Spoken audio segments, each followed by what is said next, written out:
Pakistan is the paradise of the Islamists. When Islamists want to perceive, to feel what their heaven on earth is like, they go to Pakistan.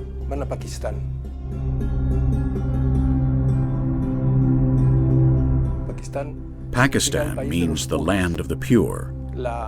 Their constitution is the Quran. Their law is the Sharia. Christians in Pakistan have the same rights as dogs. In Pakistan, for example, if people think that some Christians have spoken ill of the Prophet, they haven't praised him enough, they can accuse them of blasphemy, and hopefully they will go to trial. Many times they do not reach the trial because the Muslims themselves arrest them, lynch them, or kill them. In the case of Asia Bibi, we were very concerned. There is an anti-blasphemy law in Pakistan that provides for prison sentences for Pakistani citizens who blaspheme against the Prophet Muhammad. But what struck us most was that the death penalty was being considered. And we were also greatly surprised by the circumstances surrounding the Asia Bibi case. A Christian woman, a mother who was working in the fields near Lahore in a small village, suddenly confronted by two sisters, two Muslim women who essentially, once Asia Bibi offered them to drink from a bucket of water, they said they would not drink because it had been contaminated by having been touched by Asia Bibi herself, who is a Christian. The case was especially irritating because she was a simple countrywoman who had gone with a group of friends to the well, who was fetching water, had had a little conflict of cohabitation, and as a consequence of that conflict, she was accused of blasphemy unjustly, illegitimately, illegally, because there was no such blasphemy, and as a consequence of that, she has spent 6 years on death row. That is outrageous.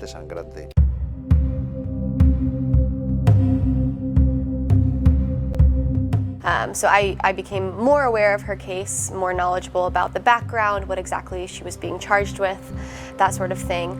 And from then, it's been pretty much constant involvement over the last 4 or 5 years. Lots of petitions in her defense, communications with her family, fundraising on her behalf to pay for her legal defense.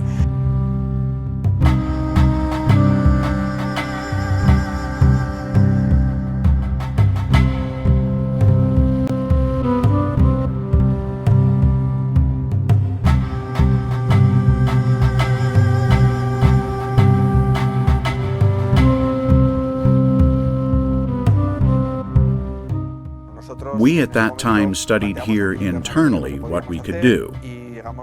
We got in touch with a Polish association, a Christian association in the Silesians environment, who had started to make a documentary film about the case of Asia Bibi to let the whole world know what this Christian woman had been suffering. And it turned out that they lacked funding. So we immediately asked for donations to CitizenGO members all over the world. We got the funding, we helped them to shoot the film, we even traveled to Pakistan with a group of people from this association who finished the film.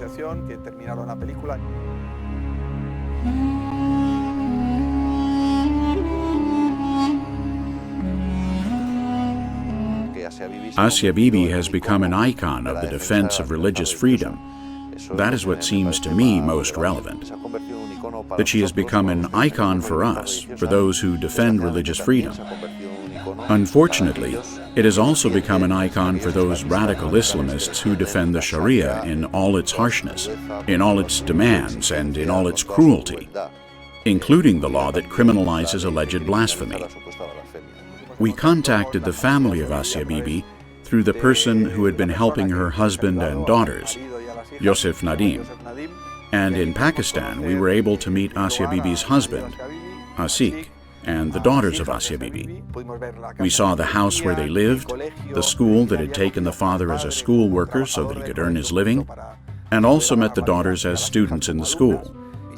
Both Yosef Nadim and the lawyers handling her case, whom we met, explained to us that the best chance Asia Bibi had of escaping Pakistan alive was making her case known by the greatest number of people in the world, particularly in the West, so that there would be a groundswell of public opinion that would put pressure on Western governments to demand that the Pakistani government respect human rights.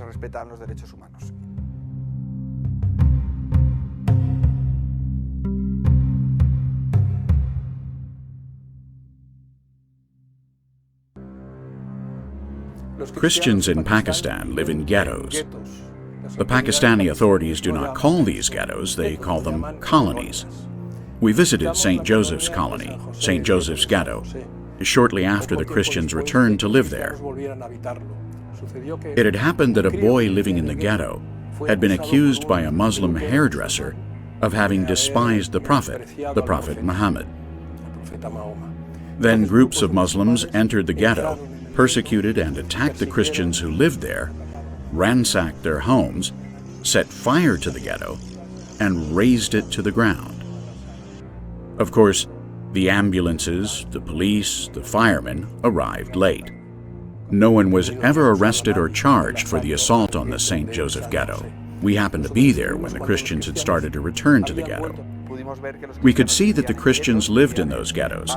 They lived in neighborhoods where there were no Muslims, neighborhoods where you could see their extreme poverty, where no streets were paved, where there was no sewage system.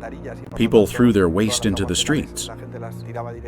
We saw how Christians were marginalized and kept confined. The Christians in Pakistan, as we could see, are structurally discriminated against.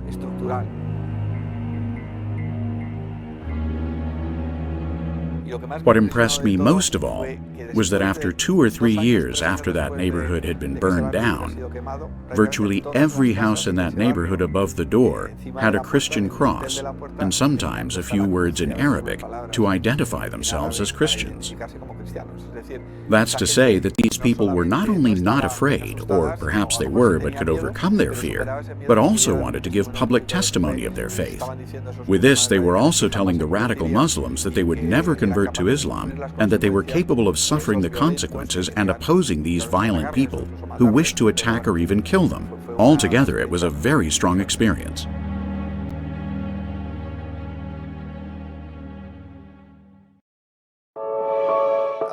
We collaborated with some Polish people and made a final report, a film called Asia Bibi. That's a film that was recorded and translated into several languages, and we distributed through our social networks. It has had a huge impact. Also in the film, there are many details that, from a judicial point of view, were important, because the key witnesses allowed to decide on Asia Bibi's death sentence did not say in the documentary what they said in the trial, which means that at some point they lied. They most likely lied at the trial. It's the country where, for drinking from a fountain or not praising enough the Prophet Muhammad, they can condemn a person to death, as was the case of Asia Bibi. We helped to finance her legal defense so that, at least, even if the law was unjust, it could be done with all the guarantees. We found there were false witnesses, bought witnesses, made-up evidence, etc. These fakes were the key element within the appeal to Pakistan's Supreme Court that allowed the release of Asia Bibi.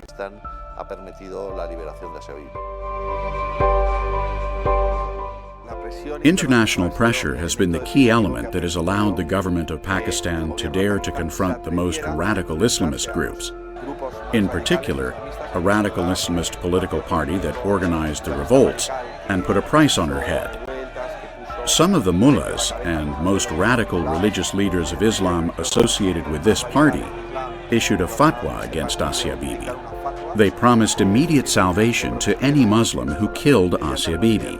That's why her life has always been in danger.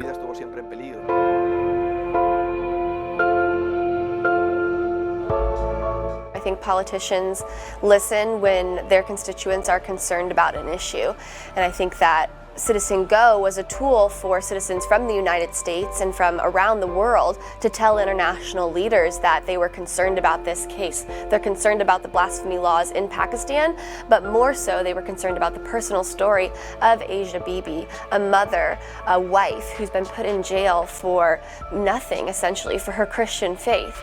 Because she was a Christian, she was put in jail. And I think the fact that CitizenGO was making leaders aware of that had a huge impact on the case and had a huge impact in raising awareness about her situation.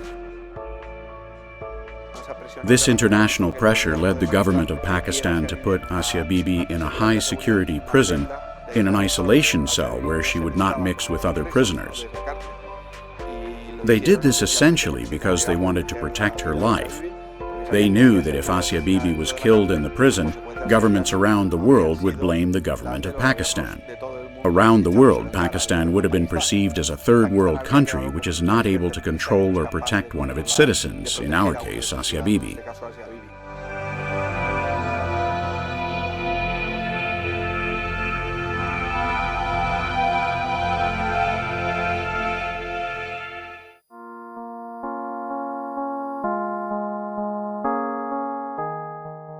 When we made contact with the husband and with the daughters of Asia Bibi through Yosef Nadim, the first thing we did was to award Asia Bibi one of the Ahtewir yearly awards for having remained faithful to her faith.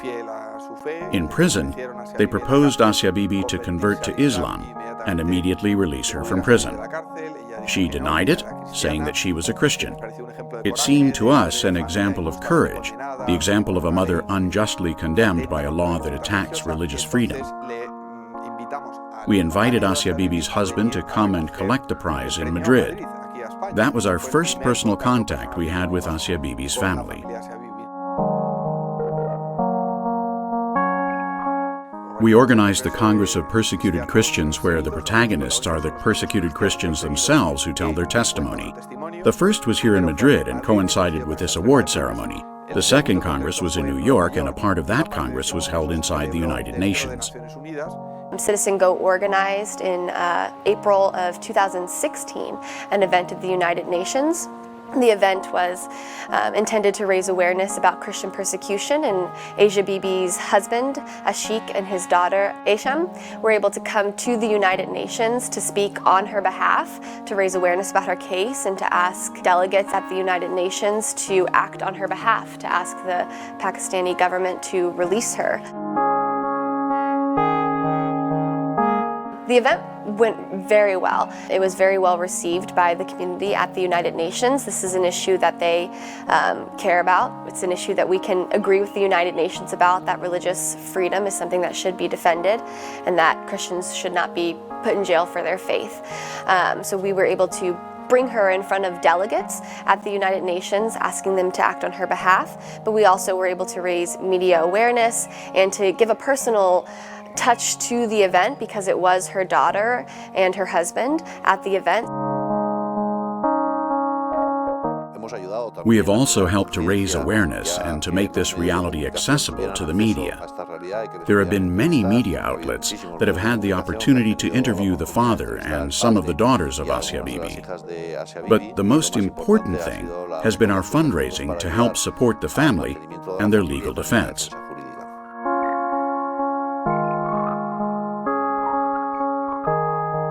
So they were able to communicate that she's not just a face, she's not just a story, she's a person, a human being who is put in jail because of this. And I think for me personally, meeting her daughter, Isham, at the event, it really increased my determination in her case exponentially, because her daughter is very sweet, very kind. At the event, she was constantly asking to play with my baby, who I had with me at the time, to hold him, to play with him. And you could tell that she had been raised by a loving and caring mother and family. And seeing that, seeing her, increased my desire to see her mother freed, because I couldn't even imagine if my mother, at the age of 10, was put in jail, was taken away from me, and I didn't know when or if I would ever see her again.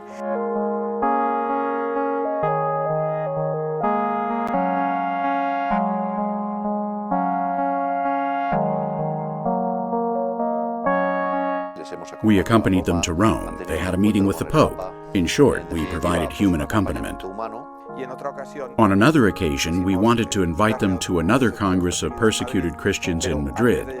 But before arriving in Madrid, we stopped in Rome and they exchanged a few words with the Pope. He encouraged them, both Ashik and Isham, and I think that was another important element in that campaign, that great campaign that CitizenGO launched.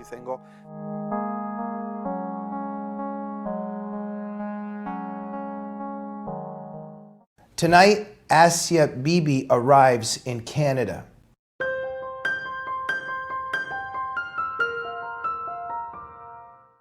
The whole process has been like the birth of the mountains because it's been such a long process. The date for the judgment of the Supreme Court was being gradually postponed, supposedly because there had been an illness or indisposition of some of the judges. But what actually happened was that there was a brutal pressure from radical Islamists.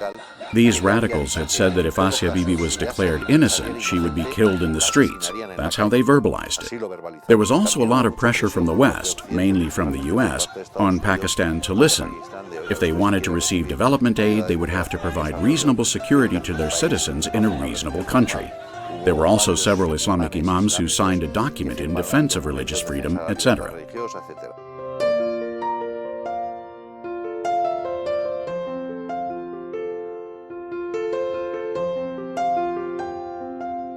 All this went on for several months. Finally, the judgment was taken. We lived and went through it with great joy. After so many years, we had taken up the subject from the beginning. 6, 7 years of fighting, of raising awareness, of taking the family to the media, of interviewing with the Pope, of putting advertisements in the newspapers, etc. Finally, the news for which we had fought for so many years had happened. It had been an unjust law with an unjust trial, but finally liberation had been achieved. You can imagine what a joy it was for the whole team that had been involved in the case. Also for millions of people to whom we had raised awareness, as we had been informing them step by step about everything that had been happening. They had been sharing our same suffering, our same anguish, but also in this case, our same joy. Obviously, that's our hope and our prayer, is that this would open the door to changing the laws in Pakistan and to changing the laws around the world. Freedom of religion is a human right, but it's a human right that's not being respected in a lot of countries. And I think that raising awareness about her particular situation opened that door for a wider discussion about this case, about these anti-blasphemy laws that are in Middle Eastern countries and in many places around the world. It's not just Pakistan. And I think in the end, our hope is that it will eventually change the laws in the more short term. We haven't necessarily seen a lot of movement in that direction. I think the government is still very cautious of radicals and extremists and backlash from changing the laws, but I certainly think it was a step in the right direction, and we're hoping that we will continue to take steps towards that.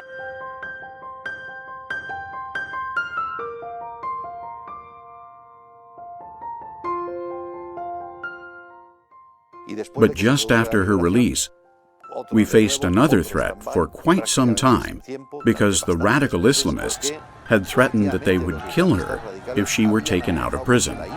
So, the first few days of her release, she was kept inside the prison. Despite being legally and judicially free, she was still in prison, safer than outside.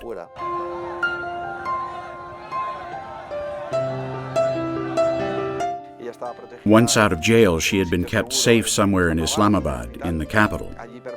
There she remained for many months, isolated of course, unable to go outside. At least she was no longer in prison. In that safe place, she had been able to join her husband.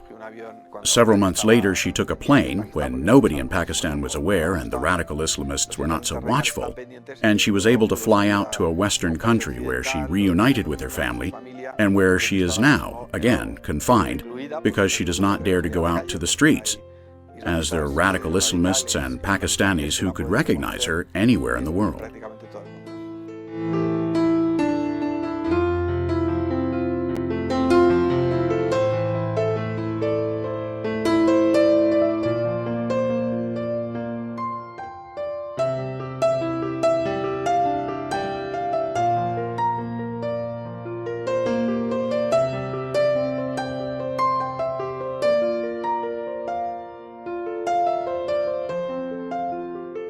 Fortunately, the outcome has been a happy one.